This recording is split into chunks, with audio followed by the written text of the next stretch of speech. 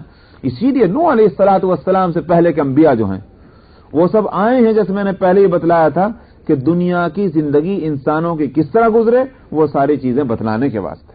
اسی واسطے سر سید مرحوم نے ایک بات کہی تھی کہ صاحب سامان ڈھونے اور سفر کرنے کی جتنی بھی چیزیں ایجاد کر لیجئے، لیکن اس میں بیس کیا رہے گی؟ پہیے سے نہیں جان چھوٹتی، سمجھا؟ چاہے وہ کسی زمانے کی ہاتھ کی گاڑی ہو، آدمی کھینچ کے لے جانے والا، یا بیل گاڑی ہو، یا گھوڑا گاڑی ہو، یا گدھا گاڑی ہو، یا موٹر کار ہو، سمجھ میں آیا، یا ہوائی جہاز ہو، وہ بھی زمین پر دوڑتا ہے، یہ پہیے سے چھٹکارا نہیں۔ تو اس کے معنی یہ ہوگا پہلی صنعت جو اس سلسلے میں بنی، جو اصل بیس ہے، وہ پہیا ہے جس نے بھی بنایا۔ اور یہ بات یہ ہے کہ پہیا حضرت آدم علیہ السلام نے وحی ربانی سے کے مطابق پہیے کی ایجاد حضرت آدم علیہ السلام کے ذریعے سے۔ تو آدم علیہ السلام نے پہیا بنایا اور پہیے پر گاڑی کھڑی کی، اور پھر وہ ایک جگہ سے سامان دوسری جگہ ڈھونے کا عمل اسی وقت سے چلا آتا۔ ساری صنعتیں اللہ تعالیٰ نے سکھلائیں انبیاء علیہ السلام کو اصولی طور پر، پھر انسانوں نے اپنے تجربات کی روشنی میں، ایکسپیرینس کے نتیجے میں اس کو امپروو کیا ہے، لیکن بنیاد جو ہے ہر صنعت کی وہ اللہ سبحانہ و تعالیٰ نے سکھلائی۔ تو فرمایا کہ وَاصْنَعِ الْفُلْكَ بِأَعْيُنِنَا وَوَحْيِنَا، اور بنا لے کشتی ہماری نگرانی میں اور ہماری گائیڈنس سے، بِوَحْيِنَا وَلَا تُخَاطِبْنِي فِي الَّذِينَ ظَلَمُوا، اور ظالموں کے تعلق سے اب مجھ سے کوئی بات مت کیجیے۔ کیا مطلب؟ یعنی کوئی سفارش بھی نہیں کرنی ہے، بس اب فیصلہ ہو چکا ان کی تباہی بربادی کا، اب نہ رحم ہوگا نہ مہربانی ہوگی، تم بھی اب مہربانی کا خیال دل سے نکال دو۔ انہم مغرقون، یہ سب غرق ہونے والے ہیں۔ وَيَصْنَعُ الْفُلْكَ، نوح علیہ السلام نے کشتی بنانی شروع کر دی۔ وَكُلَّمَا مَرَّ عَلَيْهِ مَلَأٌ مِّن قَوْمِهِ سَخِرُوا مِنْهُ، جب اس کے قوم کے سردار گزرتے تو اس سے مذاق کرتے، لیجئے صاحب یہ کشتی بنا رہے ہیں جو ریت میں چلے گی۔ کہاں بن رہی تھی کشتی؟ زمین کے اوپر۔ بھئی کیوں بن رہی کشتی؟ اتنا بڑا جہاز بن رہا ہے، یہ ریت پہ چلے گا، کہاں چلے گا؟ مذاق بناتے تھے۔ یہ ہو رہا ہے۔ قال ان تسخروا منا فإنا نسخر منكم كما تسخرون، نوح علیہ السلام نے کہا کہ تم ہمارا مذاق بنا رہے، ہم بھی تمہارا مذاق بنائیں گے۔ آ رہا وہ وقت، پتہ چل جائے گا کہ ہم بے وقوف ہیں یا تم لوگ بے وقوف ہو، یہ پتہ چل جائے۔ قال ان تسخروا منا فإنا نسخر منكم، تو ہم بھی تمہارا مذاق بناتے ہیں جیسے تم ہمارا مذاق بناتے ہو۔ فسوف تعلمون من یاتی، کیسے ہوگا تمہارا مذاق؟ ورنہ انبیاء علیہ السلام کی شان کہاں کہ اس جاہلانہ حرکتیں وہ کریں کہ لوگوں کا مذاق بنائیں۔ اول تو یہ کہ جواب ایسے کو تیسا دینا تھا، دوسری بات یہ کہ خود اس کی تشریح کر رہے ہیں کہ ہم تمہارا مذاق بنائیں گے نہیں، خود بخود بن جائے گا تمہارا مذاق۔ کیوں؟ اس لیے کہ عنقریب جان لو گے تم کون ہے وہ کہ جس کے پاس عذاب آئے جو اسے رسوا کرے۔ عذاب یغزی ویحل علیہ عذاب مقیم، اور اس کے اوپر ٹھہرنے والا عذاب آ جائے. یعنی مطلب یہ ہے کہ دو قسم کے عذاب ہیں. ایک عذاب دنیا کا جو آئے اور آنن فانن ختم کر ڈالے، یہ تو ہے دنیا کا عذاب، اور ظاہر ہے کہ جس پر دنیا کا عذاب آیا وہ رسوا ہو گیا، برباد ہو گیا. ایک عذاب ہے آخرت کا، وہ آخرت کا عذاب جو ہے وہ آنن فانن ختم کرنے والا نہیں. وہ عذاب تو ایسا ہے کہ جیسے سورہ اعلیٰ میں فرمایا لا يموت فیہا ولا یحیا. قیامت کا عذاب وہ ہوگا، جہنم کا عذاب، کہ جس میں نہ آدمی جیو میں نہ مرو میں، نہ اس کو مرنے دے نہ جینے کا مزہ دینے دے. لا يموت فیہا ولا یحیا، جیسے کہ عبداللہ ابن مسعود رضی اللہ عنہ کی روایت ہے کہ جہنم میں جو لوگ آگ میں جلتے ہوں گے تو لاکھوں مرتبہ، ہر دن لاکھوں مرتبہ وہ جلیں گے، چمڑا جل جائے گا، ہڈیاں تک جل جائیں گی، اور فوراً اگلے سیکنڈ جو ہے وہ ان کو تر و تازہ کر دیا جائے گا. تو لاکھوں دفعہ ہر دن یہی عمل جاری رہے گا. یہ نہیں کہ بھئی آگ میں ایک دفعہ جل گئے، چلو جل کے جان نکل گئی، کوئلہ بن گیا، چھٹی ہو گئی. یہ دنیا کے عذاب کی صورت تو ہو سکتی ہے، لیکن آخرت کا عذاب جو ہے اس میں صورت یہ ہوگی کہ وہ اس سے زیادہ تکلیف ہوگی دنیا کے عذاب کی، مگر یہ کہ وہ تکلیف ختم کرنے والی نہیں ہوگی. اس لیے فرمایا کہ دو قسم کے عذاب کو اسی کہ من یأتیہ عذاب یغزی، کس کے آئے گا وہ عذاب جو اس کو رسوا کرے. یہ